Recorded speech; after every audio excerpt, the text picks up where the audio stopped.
The Holy Gospel according to John. Glory to you, O Lord.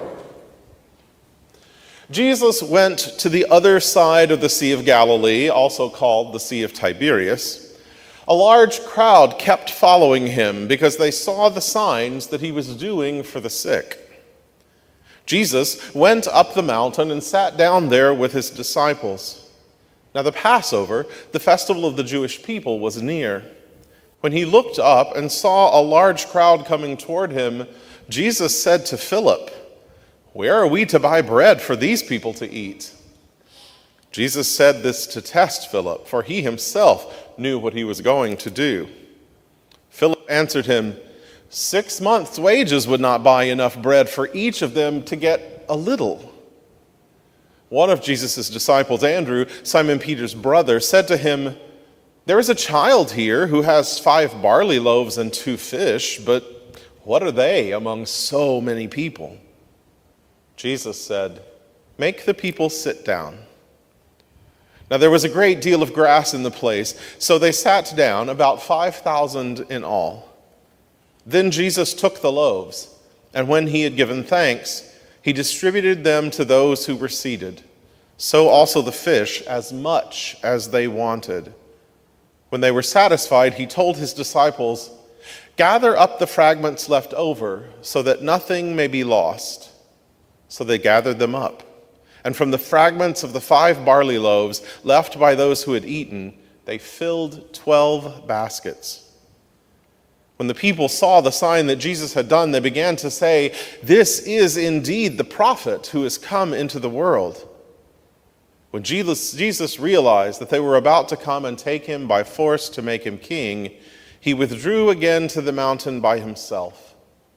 When evening came, his disciples went down to the sea, got into a boat, and started across the sea to Capernaum. It was now dark, and Jesus had not yet come to them. The sea became rough because a strong wind was blowing. When they had rowed about 3 or 4 miles, they saw Jesus walking on the sea and coming near the boat, and they were terrified. But Jesus said to them, "Here I am, do not be afraid." Then they wanted to take him into the boat, and immediately the boat reached the land toward which they were going. The Gospel of the Lord. Praise to you, O Christ.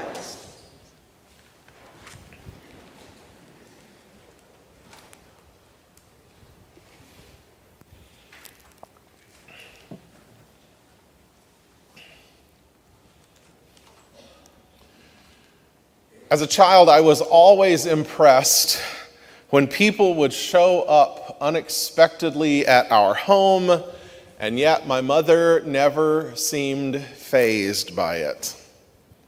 Whatever she was making for dinner somehow became more than enough to serve our family and whoever else might have shown up, often cousins and aunts and uncles, especially on Sunday evenings. Now, as I grew older, of course, I realized some of the things that she would do to stretch a meal. As good Southerners, there was always rice and gravy to add to stretch that a little bit more, or maybe an extra pan of biscuits to make it go a little bit further. Sometimes she would dish out portions for us kids that might be a little bit smaller than we would usually get. Or she would be more creative with food later in the week because there were no leftovers to tide us by during lunches. But there was always enough to go around, even in times when my dad was laid off and we were being tight with everything. But my mom has always lived with a mindset of abundance, not of scarcity. A belief that there is always enough, and an attitude of trust that God will provide if we are willing to trust. In 2 of our texts today, we actually see people who seem to be locked in a bit of a mindset of scarcity. In 2 Kings, we have that servant of Elisha who questions when Elisha says, "Oh, give that meager bread to these people, these 100 men who are in front of you. There'll be enough." And the servant questions. But Elijah isn't deterred by the seeming scarcity and still orders the food to be distributed. And amazingly, there is more than enough for all. And then our disciples today are faced with a similar dilemma in the gospel. Not just 100 men have shown up, but thousands of people have come to listen to Jesus. And then Jesus has the gall to turn to the disciples and ask them where they're going to find food for everyone. And to be honest, the writer of the Gospel of John almost makes Jesus sound a little bit bratty and manipulative when he says this to Philip, of saying, "Well, where are you going to find food?" And saying, Jesus knew what he was going to do already. There's no way that the disciples could find enough food in such a short time. And Philip blurts out, "It would take half a year's worth of wages to feed these people even a bit." He's unable to look beyond what looks like scarcity in front of him and trust what God will do. I must confess, I am often living like Philip, concerned for if there is enough, worried that what little is there might be enough to go around. And then we have this little boy, one of my favorite kind of often forgotten characters in Scripture. This little child that Andrew brings to Jesus and is like, "Well, I found this kid, but there's no way what little bit of food he has is ever going to stretch for so many people." But amazingly, Jesus makes it more than enough for the entire crowd. There are even 12 baskets of leftovers. You will hear people debate over whether or not this miracle is a miracle of Jesus multiplying bread, or if it's a miracle of the fact of this little boy's gift of generosity moves others to be generous. And personally, it could be either, because I think both are miracles in their own right. But Jesus is the central piece in this. Jesus' ability and willingness to take what little is given and to turn it into an abundance for all is the center of this text. However it happens, this small amount given freely and ungrudgingly is taken by God and created to be enough for all to eat. Abundance from generosity in the face of seeming scarcity.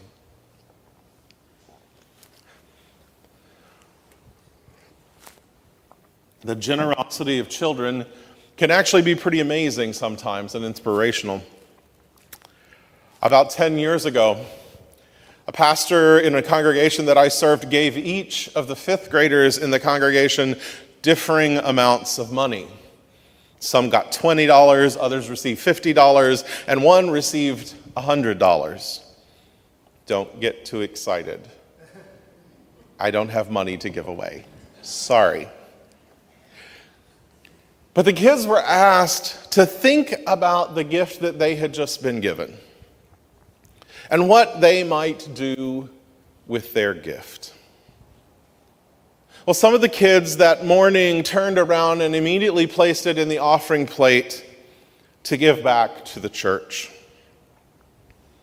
Others took the money they had been given and gave it directly to one person in need. Excuse me.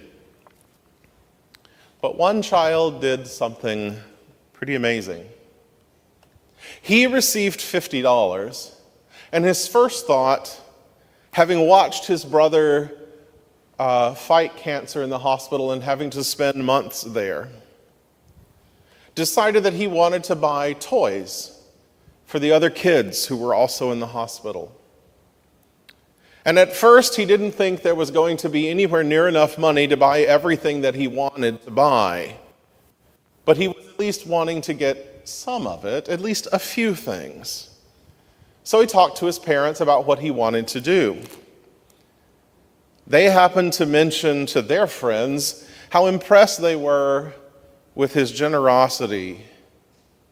And soon, people were sharing this story with their friends on Facebook, and donations started pouring in completely unsolicited.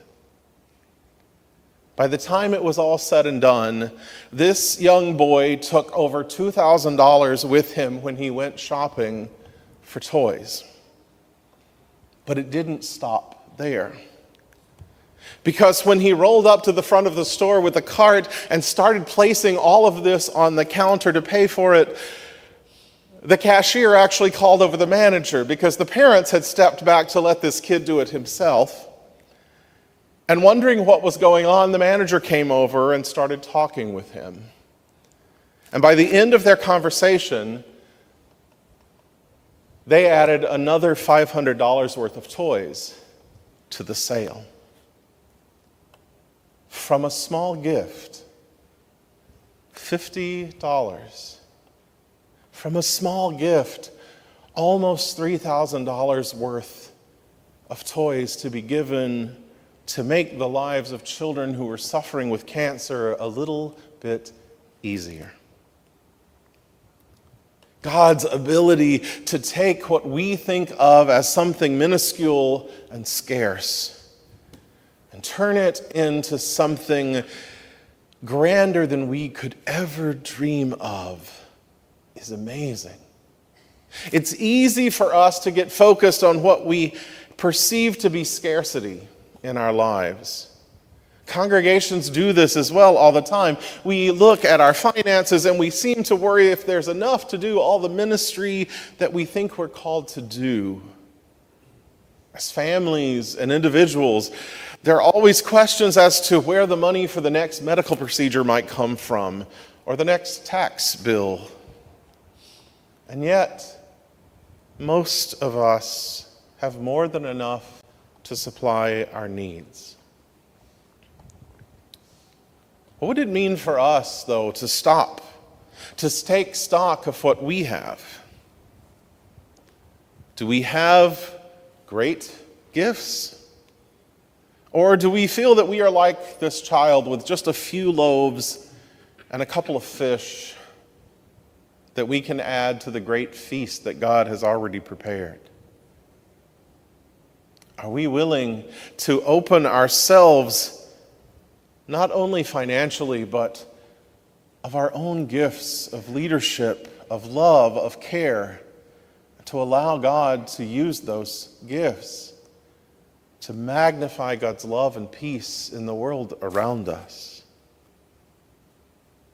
The next 5 Sundays, we'll be reading from the 6th chapter of John, and hearing Jesus talk about himself as the bread of life.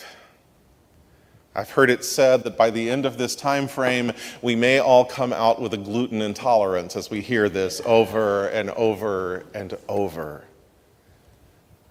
And even as a preacher who often cringes at the thought of preaching these texts for a month in a row, it's important for us to dig in, to really think about what we have been given in the bread of life, Jesus Christ, the one who comes to us and feeds us with the grace and love of God. We come to this place to be fed through the Word of God and through the sacrament of Holy Communion. We come to this place and we are fed as we share each other's lives and support one another in our struggles. But it's not just about us coming here for us to be fed. It is also for us to be turned and sent forth from these walls. One of my favorite communion hymns has a line that speaks of when we receive the body of Christ, we become what we receive. Christ's own body, blessed and broken. And then we're given to the world as a sign of God's grace, as a sign of God's abundance, to go out into every place we're sent, at home, at work, at play, at school, to proclaim that there is always enough grace, there is always enough love to go around, and that in fact, there are always leftovers at God's great feast of love and grace. Amen.